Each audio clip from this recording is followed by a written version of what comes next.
आप सभी का स्वागत है हमारे इस यूट्यूब चैनल पर। साथियों, आज की इस क्लास में हम एक बहुत ही महत्वपूर्ण टॉपिक पर चर्चा करने वाले हैं, जिसमें काफ़ी टाइम से हमारा टॉपिक एक पेंडिंग चल रहा है। बहुत ही इम्पोर्टेंट है, बहुत ही यूजफुल है।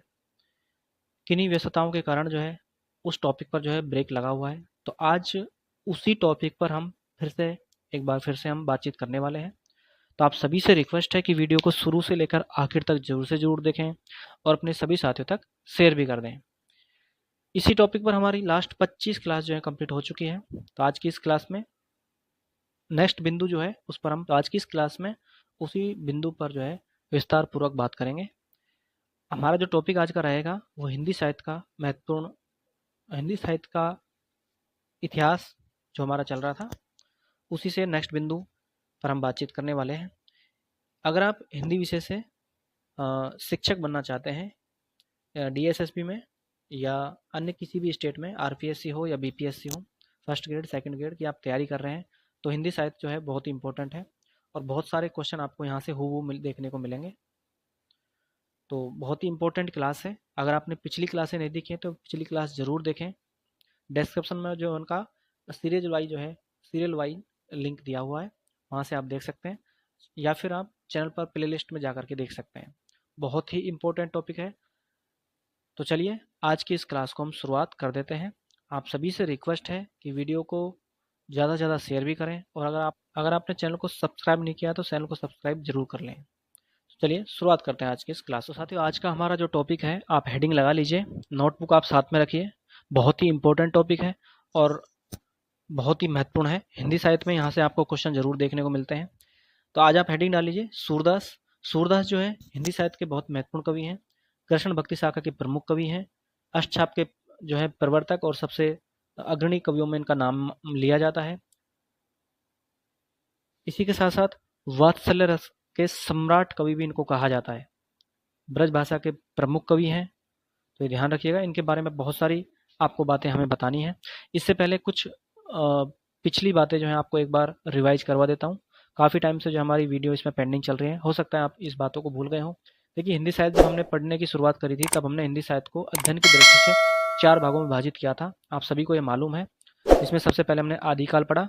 आदिकाल का समय हमने पढ़ा था 1050 से 1375 विक्रम संवत। ये विक्रम संवत है। अगर आपको इसमें से ईस्वी बनाना हो तो आप इसमें से 57 घटा दीजिए, आप ईस्वी बना लीजिए। इसके बाद में हमने पढ़ा था भक्तिकाल। भक्तिकाल ही हमारा अभी चल रहा है। भक्तिकाल 1375 से 1700 तक चलेगा। 1700 ये विक्रम संवत है।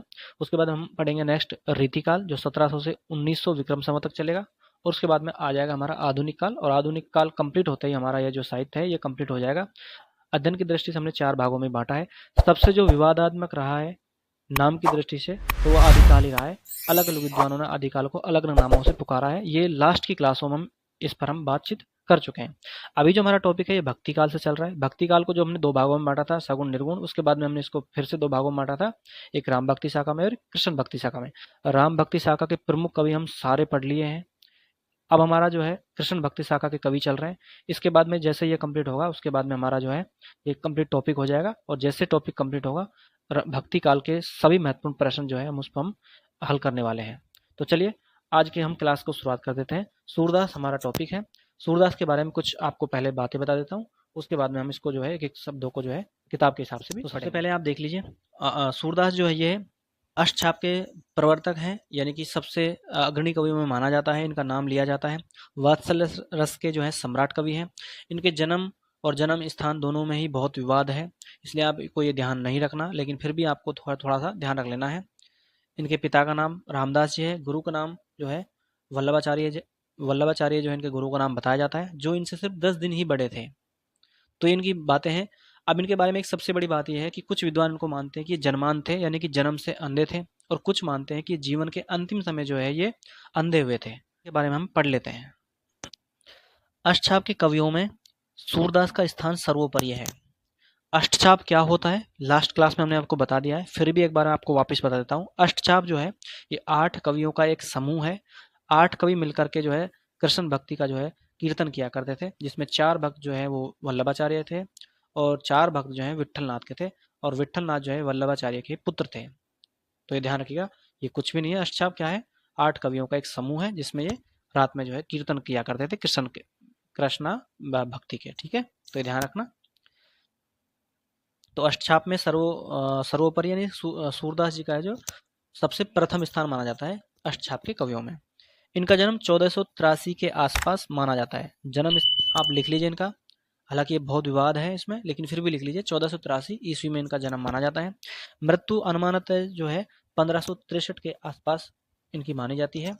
इनके बारे में भक्तमाल और 84 वैष्णव की वार्ता में से थोड़ी बहुत जानकारी मिल जाती है। भक्तमाल और 84 वैष्णव की वार्ता में जब हम इनके बारे में पढ़ते हैं तो इनके बारे में थोड़ी बहुत जानकारी मिलती है। 84 वैष्णव की वार्ता जो है ये आप ध्यान रखना गोकुलनाथ जी ने लिखी है। ये कई बार पूछी भी जा चुकी है। 84 वैष्णव की वार्ता जो है ये किसकी रचना है, तो इसके बारे में थोड़ा सा आप नोट करके लिख लीजिए। 84 वैष्णव की वार्ता में गोकुलनाथ जी की रचना है।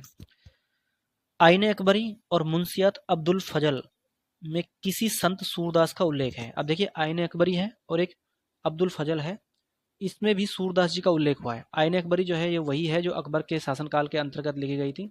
अबुल फजल ने लिखा था। किसने लिखा था? अबुल फजल। फजल में जो है फजल में नुक्ता लगेगा ऐसे, ये ज और ये ल, फजल। तो अबुल फजल, ये ध्यान रखिएगा। फजल बोलेंगे तो नुक्ता नहीं लगेगा, फजल है ना, ये छोटी सी जो बिंदी है इसको नुक्ता बोलते हैं, तो फजल होगा। अबुल फजल ने जो है ये लिखा था क्या? आईने अकबरी। इसको भी साइड में आप लिख लीजिए, फारसी भाषा में, पर्शियन भाषा में इसको लिखा था। तो आईने अकबरी और मुंशियात अब्दुल फजल में जो है किसी संत सूरदास जी का उल्लेख हुआ है, किंतु वे बनारस के कोई और सूरदास प्रतीत होते हैं। लेकिन बात क्या है कि जिस सूरदास जी का आईने अकबरी में उल्लेख हुआ है, ये मानना है अन्य कवियों का कि हो सकता है वो कोई दूसरे सूरदास हो जिनका संबंध बनारस के आसपास का माना जाता है।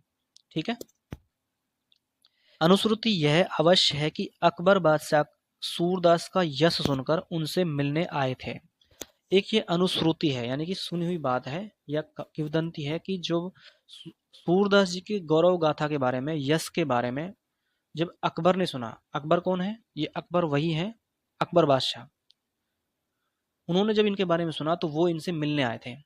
हो सकता है ये आए हों क्योंकि अकबर का जन्म जो है ये 1542 के आसपास हुआ था, और आपने पढ़ा होगा कि ये जो है 13 वर्ष की उम्र में जो है अपने पिता के गद्दी पर आसीन हो गए थे, यानी विराजमान हो गए थे दिल्ली की गद्दी पर। यानी कि 1542 में जन्म हुआ था और 13 साल की उम्र में ये राजा बन गए थे। 1605 में इनकी मृत्यु हो गई थी, जो कहाँ हुई थी? फतेहपुर सीकरी में, और जन्म हुआ था इनका उमरकोट, वर्तमान पाकिस्तान में। ठीक है, ध्यान रखिएगा। तो ऐसा कहा जाता है कि अकबर ने जैसे इनके बारे में सुना तो वो इनसे मिलने आए थे, क्योंकि अकबर जो है बहुत कदर करते थे साहित्यकारों की, लेखकों की और संगीतकारों की। भक्तमाल में इनकी भक्ति, कविता एवं गुणों की प्रशंसा है। अब भक्तमाल में जो है इनकी किसकी प्रशंसा है? एक भक्ति के बारे में, कविता के बारे में और गुणों के बारे में बहुत प्रशंसा है, तथा इनकी अंधता का उल्लेख है। अंधता यानी कि अंधेपन का भी इनका उल्लेख है। 84 वैष्णव की वार्ता के अनुसार वे आगरा और मथुरा के बीच साधु या स्वामी के रूप में रहते थे। अब 84 वैष्णव की वार्ता किसने लिखी है? अभी आपको बताया था मैंने, गोकुलनाथ ने। इस रचना में जो है इनका एक स्थान का उल्लेख हुआ है, कहाँ? आगरा और मथुरा के बीच में ये वहां रहते थे, यानी कि इनका जन्म भी माना जाता है रुनुक्ता नामक गांव में। वे वल्लभाचार्य के दर्शन को गए और उनसे लीला गान का उपदेश पाकर कृष्ण चरित्र विषयक पदों की रचना करने लगे। कालांतर में श्रीनाथ जी के मंदिर का निर्माण होने पर महाप्रभु वल्लभाचार्य ने कीर्तन का कार्य सौंपा।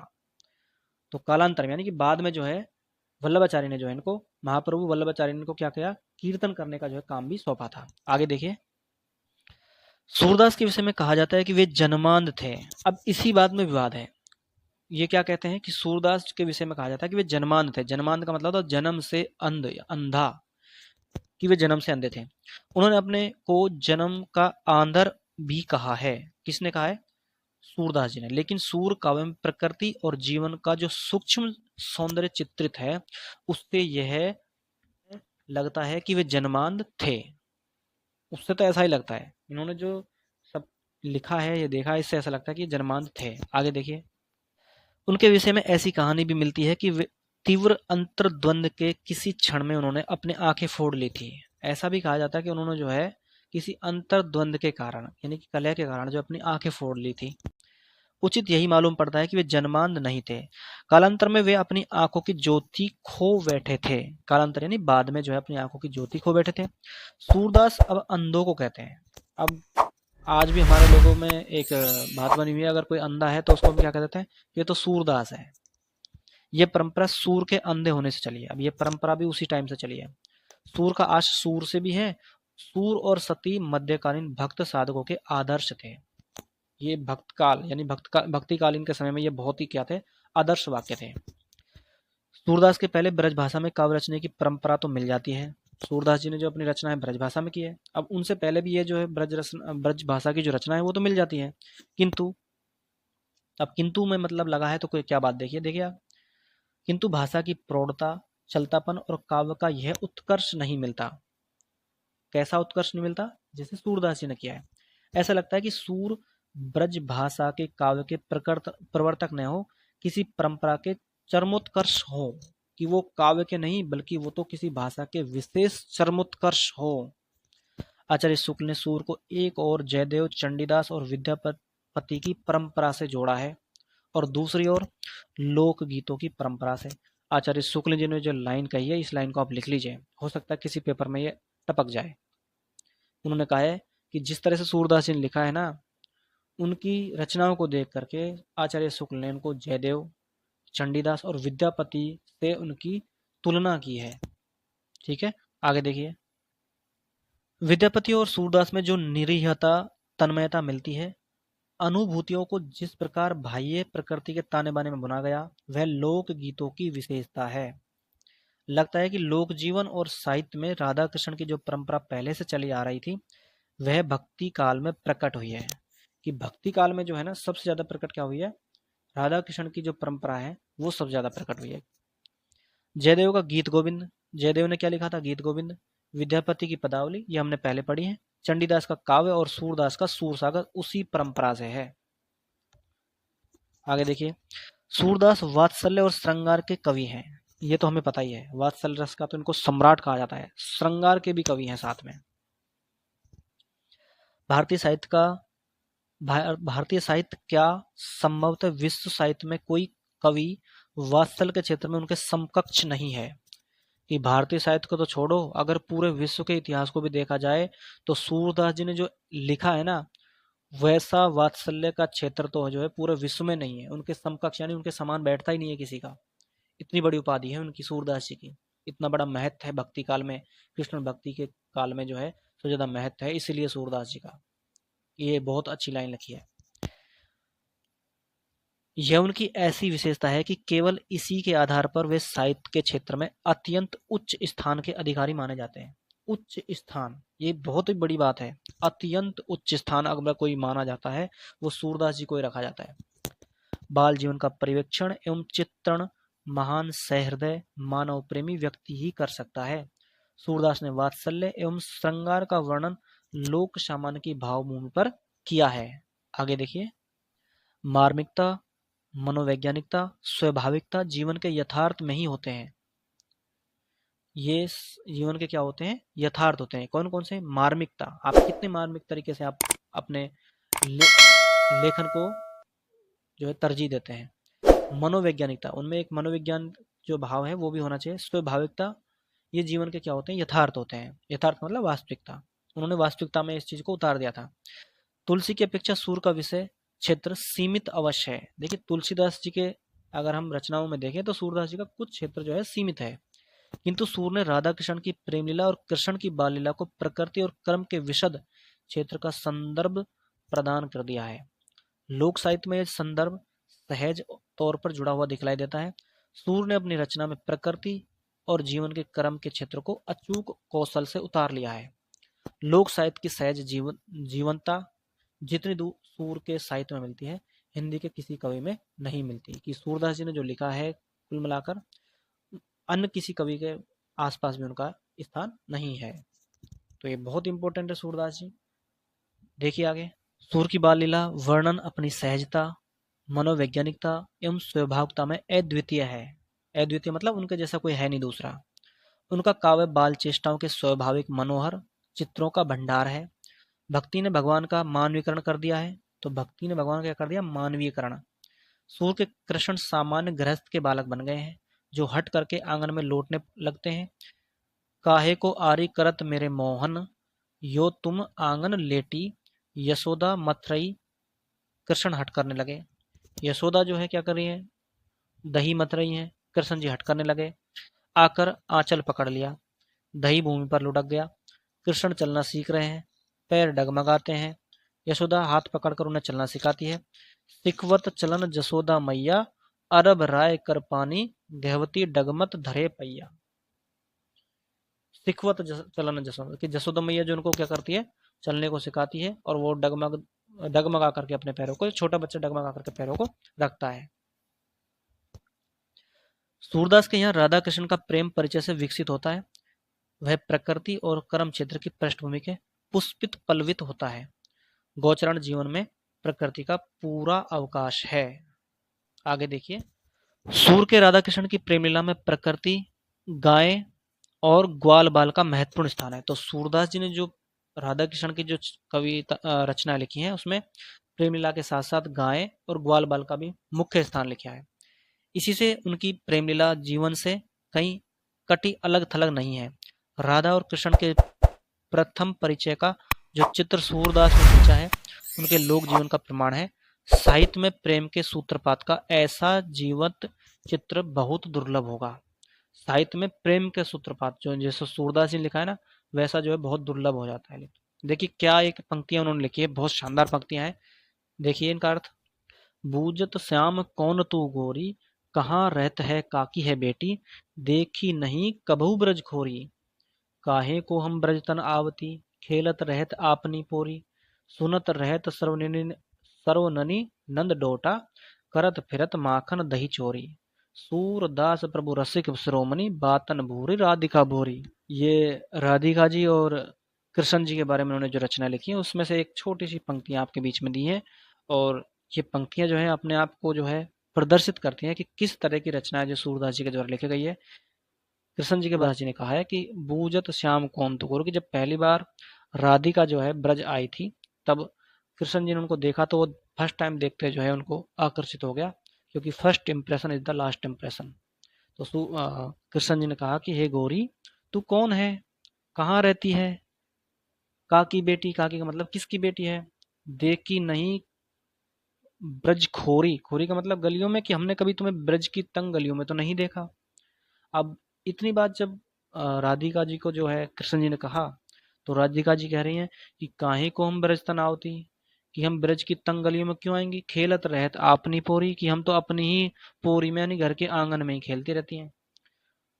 अब आगे क्या कह रही हैं, क्योंकि राधिका जो खेल रही थी तो उनको बात लगा कि हो सकता है ये मुझे छेड़ रहे हो, तो उन्होंने कह दिया कि सुनत रहत सर्वननी नंद डोटा, कि हमने सुना है कि एक नंद का छोरा है, वो माखन दही की क्या करता है, चोरी करता है। अब सूरदास जी कह रहे हैं कि सूरदास प्रभु रसिक शिरोमणि, कि जो कृष्ण है, श्याम है, वो तो रसिक शिरोमणि है। राधिकाओं को अपने प्रेम जाल में इस तरह से फंसाया, इस तरह से बातों में उलझा लिया कि जो है सब बातों को भूल गई राधिका, और उनके साथ में खेलने के लिए चली गई। ऐसी रचनाएं लिखी हैं इन्होंने, बहुत अच्छी रचनाएं हैं। हो सकता है एक दो लाइन आपसे पूछ ली जाए, तो आप इनको लिख लीजिएगा। ये किसकी रचना है, तो सूरदास जी के ब्रज भाषा में लिखी हुई, ठीक है, ध्यान रखिएगा। नेक्स्ट देखिए, अब आगे इन्होंने कहा है कि सूरदास द्वारा चित्रित राधा कृष्ण की प्रेम लीला में मध्यकालीन पराधीन नारी के सहज एवं स्वाधीन जीवन का स्वप्न जैसे साकार हो उठा है। यह स्वप्न सर्वाधिक साक्षात रास लीला में वर्णन होता है। सूरदास द्वारा चित्रित राधा कृष्ण की प्रेम लीला में मध्यकालीन पराधीन नारी के सहज एवं स्वाधीन जीवन का स्वप्न जैसे साकार हो उठा है।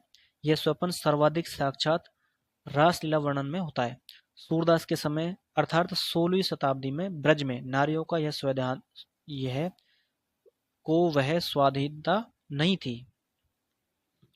देखिए 16वीं सदी में जो है नारियों को इतनी स्वाधीनता यानी कि स्वतंत्रता नहीं थी, जिसका वर्णन सूर सागर में मिलता है।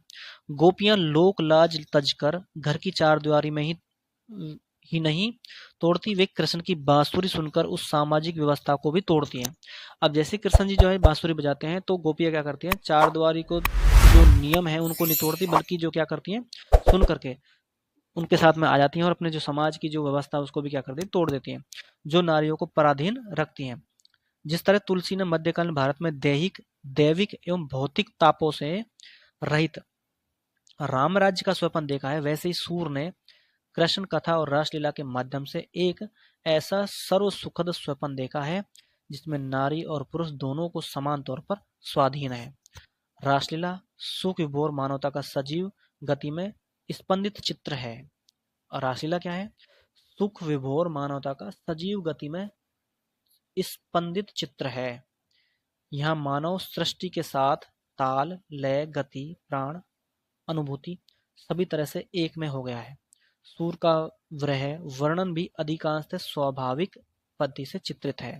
तो इससे बातें जो है इंपॉर्टेंट है, कुछ बातें आपको लिखनी है। आगे देखिए, आगे कवि कह रहे हैं कि इनमें कृष्ण की स्मृति प्राय दैनंदिन जीवन प्रसंगों में आती है। सूर के विरह वर्णन की मार्मिकता का आधार विरहावस्था में हृदय की नाना वृत्तियों का स्वाभाविक है। पद पर चित्रण है। विरह वर्ण की उत्कृष्ट है, जहां गोपिकाओं की निरह व्यवस्था प्रकट होती है। आगे देखिए, सूरदास जी के गेय पद मुक्तक हैं। गेय पद है, गेय पद का मतलब होता है गाए जाने वाले, और कौन से छंद में है? तो मुक्तक छंद में है, किंतु उनमें प्रबंधात्मकता का रस है, प्रबंधात्मकता का रस है, इसलिए उन्हें गेय पद के साथ साथ लीला पद भी कहा जाता है। देखिए, प्रबंध जो है रस है, प्रबंध काव्य में है, मुक्तक छंद में है, इसलिए उन्हें गेय के साथ साथ जो है क्या कहा जाता है? लीला पद भी कहा जाता है। वे ब्रजभाषा के प्रथम प्रतिष्ठित कवि हैं। ब्रजभाषा के सबसे पहले प्रतिष्ठित कवि कौन है? तो सूरदास जी हैं। ये लिख लीजिए इनकी लाइन। उनकी भाषा में साहित्यकता के साथ चलतापन एवं प्रभाव भी है। तो प्रभाव भी है, कहीं कहीं से गीत गोविंद के वर्णोपास की शैली भी अपना लेते हैं, वर्ण अनुपास की शैली भी अपना लेते हैं। इसके बारे में हमको प्रारंभ में बताया था। उनकी कविता में लोक साहित्य की सरलता ही नहीं, काव्य परंपरा से सुपरिचित रूढ़ियों का उपयोग भी है। आगे देखिए, सूर की एक अन्य विशेषता नवीन प्रसंगों की उद्भावना है। उन्होंने कृष्ण कथा, विशेषतः बाल लीला एवं प्रेम लीला के अंशों को नवीन मनोरंजन वृत्तों से भर दिया है, जैसे दान लीला, मान लीला, चिरहरण आदि। तो इन्होंने जो है कुछ रचनाएं भी लिखी हैं, अन्य रचनाएं हैं इनकी, जैसे दान लीला, मान लीला और चिरहरण। गेय पदों में सूरदास ने पूरे ब्रज की दारुण एवं व्यथा उभारी है। यह व्यथा प्रभाव की दृष्टि से नाटकों एवं महाकाव्यों में मिलने वाली करुणा के समान है। तो ये सब बातें जो हैं ये सूरदास जी के बारे में है। अन्य किसी कवि के जो बात है इनसे बहुत ही भिन्न है, विभिन्न है। आगे देखिए, तो इसी के साथ साथियों हमारा जो है आज सूरदास जो है वो कंप्लीट हो जाते हैं। सूरदास हिंदी में बहुत ही इम्पोर्टेंट है। अब आप नेक्स्ट कवि जो है, एक कवि हम और पढ़ेंगे, इसके बाद में हम इस क्लास को एंड कर देंगे। एक कवि आप हेडिंग लगा लीजिए। सूरदास जी के बारे में आपको बहुत सारी बातें ध्यान रखनी है। इनके गुरु का नाम वल्लभाचार्य है। जन्म स्थान, जन्म, ये थोड़ा सा ध्यान रख लीजिएगा। बाकी इनकी भाषा है कौन सी है, और इनकी रचनाएं जो है साहित्य लहरी, सूरसागर और सूर सरावली, ये बहुत इंपॉर्टेंट है, ये ध्यान रखिएगा। अब नेक्स्ट कवि आप हेडिंग लगाइए। केशव। नेक्स्ट कवि है कुम्मन दास, इसको आप हेडिंग में लगा लीजिए। इनके बारे में हम पढ़ लेते हैं। तो देखिए, कुम्मन दास वल्लभाचार्य के अष्टछापी शिष्यों में कुम्मन दास प्रथम शिष्य थे। जब अष्टछाप की रचना हुई थी तो सबसे पहले शिष्य कौन बने थे? कुम्मन दास जी बने थे, ध्यान रखिएगा। वे पूरे विरक्त और धन मान मर्यादा की इच्छा से कोसों दूर भक्त के रूप में जाने जाते हैं। देखिए, ना इनको ये एकमात्र ऐसा कोई थे, ना इनको धन की जरूरत थी, ना मान की, ना मर्यादा की, इनको इन सब से दूर थे, क्योंकि एक संत के रूप में थे। कहा जाता है कि वे गोवर्धन पर्वत से कुछ दूर जमुनावतो नामक गांव में रहा करते थे। गोवर्धन पर्वत से थोड़ा सा दूर एक कौन सा नामक गांव है? जमुनावतो, इस गांव में रहते थे। कुम्मनदास गृहस्थ होते हुए भी कृष्ण भक्ति में लीन रहते थे। देखिए, वैसे गृहस्थ जीवन में थे, लेकिन फिर भी जो इनकी भक्ति साधना में इनका कोई प्रभाव नहीं था, बल्कि ये पूरी तरह से उसमें कृष्ण भक्ति में जो है डूबे हुए थे, भक्ति साधना में डूबे हुए थे। 1492 में वल्लभाचार्य से दीक्षा लेने के बाद, यानी कि इनके गुरु का नाम क्या है? वल्लभाचार्य, लिख लीजिए। 1492 में इन्होंने दीक्षा ली थी। श्रीनाथ मंदिर में कीर्तन गान करते थे। अष्टछाप के प्रसिद्ध कवि चतुर्बुद्ध दास इनके ही सबसे छोटे पुत्र थे। चतुर्भुज दास जो है वो इन्हीं के सबसे छोटे पुत्र थे। एक बार अकबर बादशाह के बुलाने पर इन्हें फतेहपुर सीकरी जाना पड़ा, जहाँ इनका बड़ा सम्मान हुआ। पर इन्हें बहुत बड़ा खेद ही रहा, जैसा कि इन्होंने इस पद से व्यजित होता है। देखिए इनका ये कुछ पंक्तियां, ये बहुत इंपॉर्टेंट पंक्तियां हैं। साहित्य में इनका बहुत प्रमुख स्थान तो है ही। इन्हीं के साथ साथ जो इन्होंने इनका यश सुनकर के जो है, एक बार इनको फतेहपुर सीकरी से बुलावा आया था। और फतेहपुर सीकरी में कौन रहता था? तो अकबर बादशाह। वही अकबर बादशाह जिन्होंने अभी हमने पिछले भी पढ़ा था कि ये अकबर बादशाह जो है सूरदास जी से मिलने भी आए थे। तो एक बार अकबर बादशाह ने जो है कुम्मन दास जी को अपने वहाँ पे बुलाया था, तो ये गए भी थे। इनका बहुत सम्मान हुआ था कुम्मन दास का, लेकिन उनको बड़ा जो है एक तरह से दुख हुआ था वहाँ पर। क्यों हुआ था? इन्होंने जो है इस पंक्ति के माध्यम से बताया है। इन्होंने क्या कहा है देखो, कि संतन को कहाँ सीकरी सो काम, आवत जात पनैया टूटी बिसर गयो हरिनाम, जिनको मुख देखे दुख उपजत, तिनको करबे परिसलाम, कुम्मन दास लाल गिरधर, बिनु और सब काम बेकाम। कि मैं तो जो है उसका दास हूँ, ईश्वर का। उसके बिना मेरे सारे काम जो है वो क्या है? बेकार है। सारे काम हैं, ये सांसारिक पाप हैं, ये सब मुझे क्या लगते हैं? बेकार लगते हैं। कि संतन को, एक कि संत होते हुए उसको सीकरी से, कि राजा के दरबार में, यानी कि एक शहर में एक संत का क्या काम? इन्होंने ये कहा है कि मेरे तो आने जाने में ही जो है कनिया, मतलब मेरी तो जो है क्या टूट गई? खड़ियां टूट गई। और बिसर गए हो हरि नाम, कि कहाँ हरि को नाम लेने, हरि का नाम तक लेने पर हूँ। तो इन्होंने ये बहुत अच्छी पंक्तियाँ लिखी है, बहुत फेमस है, कितनी बार परीक्षा में पूछी गई है। तो आपको ध्यान रख लिए, इन पंक्तियों को आप लिख लीजिए किसकी पंक्तियाँ हैं। 4 ऑप्शन डाल करके ये पूछा जा सकता है। तो संतन को कहाँ सीकरी सो काम किसकी रचना है? तो कुम्मन दास जी की। आगे देखिए, ये कह रहे हैं कि पूरे भक्ति काल में यह अपनी तरह का ही एक उदाहरण है। कुम्मन दास द्वारा रचित किसी स्वतंत्र ग्रंथ का उल्लेख नहीं मिलता। इनके द्वारा किसी स्वतंत्र ग्रंथ का उल्लेख नहीं मिलता। उनके कुछ पद राग कल्पद्रुम, राग रत्नाकर, वर्षोत्कर्ष, वर्षोत्सव, कीर्तन आदि में संकलित हैं। देखिए वैसे तो इनकी अलग से कोई रचना नहीं है, लेकिन कुछ पद जो इनमें मिलते हैं किसमें? राग कल्पद्रुम, राग रत्नाकर और वर्षोत्सव, इसमें मिलते हैं। कुमनदास की पद रचना में साहित्यिक सौष्ठव उतना नहीं है। सौष्ठव, कुमनदास की पद रचना में साहित्यिक सौष्ठव उतना नहीं है जितना संगीत और लय का सौंदर्य। उनकी काव्य भाषा में साधारण ब्रज भाषा है। क्या है? साधारण सी ब्रज भाषा है। तो साथियों इसी के साथ हमारा कुम्मन दास जो कंप्लीट हो जाता है। अब एक और कवि इनको भी हम एक साथ ले लेते हैं, ताकि हमारा जो है ये कोर्स जल्दी से कंप्लीट हो जाएगा भक्ति काल। और नेक्स्ट क्लास में हम इसको कंप्लीट करके फिर हम इसके क्वेश्चन करेंगे। तो देखिए एक और कवि है, फटाफट हेडिंग लगा लीजिए, परमानंद दास। परमानंद दास अष्टछाप के कवियों में इनका विशेष स्थान था। इनका ये भी अष्टछाप से संबंधित है। आपको सिर्फ इनका नाम ध्यान रख लेना, कुम्मन दास, परमानंद दास। ये अष्टछाप से कई बार पूछे गए, कौन अष्टछाप से संबंधित नहीं है। जनश्रोतियों के आधार पर इनका जन्म 1493 के आसपास माना जाता है। ये वल्लभाचार्य से 15 वर्ष छोटे थे। तो वल्लभाचार्य से 15 साल छोटे थे। परमानंद का जन्म उज्जैन के कान्य कुब्ज ब्राह्मण परिवार में हुआ था। इनका जन्म कहाँ हुआ था? कान्य कुब्ज ब्राह्मण में। बचपन से ही काव्य रचना में इनकी प्रवृत्ति थी एवं संगीत का भी अच्छा ज्ञान था। ये अविवाहित थे। तो ये क्या थे? अविवाहित थे। धनार्जन के लिए किसी तरह के व्यवसाय से नहीं जुड़े थे।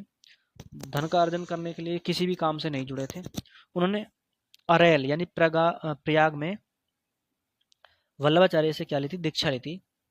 कहाँ? प्रयाग में।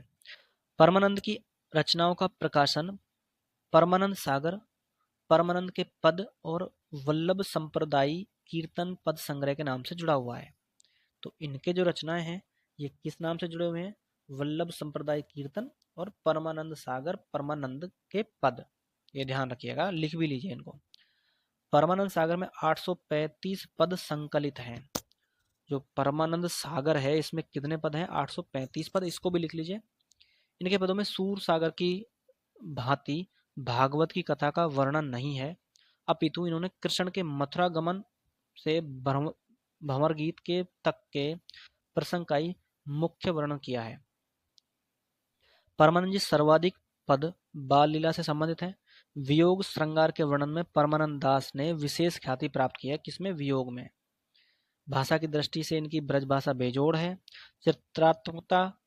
चित्रात्मकता, अलंकारिता प्रांजलता इनकी भाषा के विशेष गुण है। अष्टछाप के कवियों में काव्य सौंदर्य की दृष्टि से सूरदास और नंददास के बाद इन्हीं का स्थान है। देखिए, अष्टछाप के जो काव्य सौंदर्य में जब नाम लिया जाता है तो सूरदास और नंददास के बाद में इनका नाम प्रमुखता से लिया जाता है। इन्होंने एक लाइन भी देखी, इन्होंने लिखी है कि जब ते प्रीति श्याम ते कीनी, ता दिन से मेरे इन नैनन ने नेकऊ नींद लेने, कि जब से इन आंखों को जो है प्रेम हुआ है किससे, श्याम से यानी कृष्ण से, तब तक इन्होंने जो है बिल्कुल नींद नहीं लेनी। क्यों? क्योंकि उन्हीं की याद में जो है आंखें खोई रहती हैं। तो बहुत अच्छी रचना इन्होंने लिखी है। तो इसी के साथ आज हमने क्लास में जो है 3 कवि एक साथ पढ़ लिए हैं, कृष्ण भक्ति शाखा के सूरदास जी, कुम्मन दास जी और परमानंद दास जी। देखिए साथियों, कई बार जो है नेट के पेपर में और डीएसएसबी के और आरपीएससी के पेपर में, ग्रेड फर्स्ट सेकंड में और टीजीटी पीजीटी में ये पूछ ली जाती हैं लाइनें, और ये भी पूछ ले जाते हैं कि अष्टछाप के कवि कौन नहीं है या कौन है। तो ये आपको ध्यान रखना है, ये बहुत ही इंपॉर्टेंट है। ब्रजभाषा के कवि हैं और सूरदास सबसे ज़्यादा इंपॉर्टेंट, इनकी रचनाएं आपको ध्यान भी रखनी है। तो चलिए आज की इस क्लास को हम यहीं पे विराम देते हैं। अगर आपको क्लास अच्छी लगे हो तो इसको लाइक कर देना, और अपने सभी साथियों तक जो शिक्षक भर्ती से या अन्य किसी भाषा के लिए जो है हिंदी साहित्य का जो है तैयारी कर रहे हैं, तो इन तक इस वीडियो को जरूर पहुंचा देना। और आप सभी से रिक्वेस्ट है कि आप हमारे चैनल को सब्सक्राइब जरूर करें। हमने 1K का जो है 1000 सब्सक्राइबर का जो है टारगेट रखा है। आपसे रिक्वेस्ट है कि इसे जल्दी से जल्दी जो है आप पूरा करवा दीजिए, और मिलते हैं बहुत जल्द अब इसके नेक्स्ट पार्ट को लेकर के। तब तक के लिए आप सभी को नमस्कार। जय हिंद, जय भारत।